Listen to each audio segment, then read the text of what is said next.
I think at the heart of the FIRE movement is a really good question, which is, are you working to live or living to work? Mm.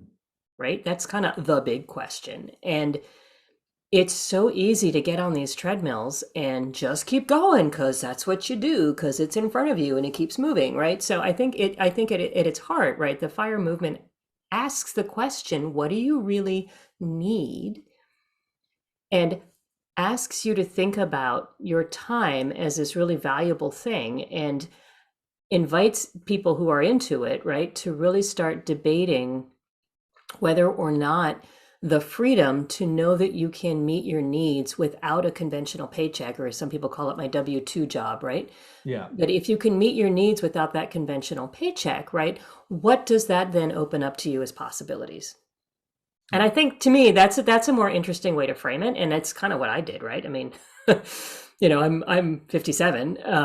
I decided to leave a job I loved. I mean, I told my boss when I was on my way out that I loved 90% of what I was doing, and he kind of looked at me like, "Well, why are you doing this Yeah, then?" right. And I was like, "Well, because I want to do these other things more." Like, Yeah. um, but it's to me, like if you can see your way clear. So the way I thought about it was, can we keep the house no matter what? Yes. Can we pay our property taxes no matter what? Yes.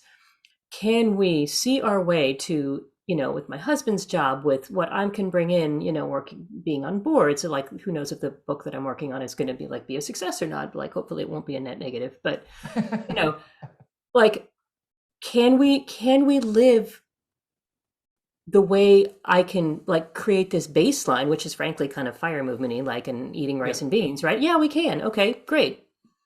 Okay, now what's the upside? Where can I build up from here that lets us do the things we like to do? Travel, enjoy a richer life. Can I do things that I find enjoyable on my time carving? So it's a different way to think about the conversation. And I think maybe one other really important thing the fire movement invites is this exploration of what does work mean? Because if we're all going to live to be 100, maybe not me because I'm a little older, but like, people who are certainly in their 20s and 30s now can probably count on leading longer, healthier lives, right? This whole notion of 65 is some weird mic drop Yes. moment, where you Yeah. go play golf is, I mean, always was ridiculous, but it's even more ridiculous now. So what does it mean to think about having more um, chapters in your life that might be some combination of W-2 and non-W-2 work, right? I don't think I'll Well, ever go back to well, work. I well, might, like, who knows?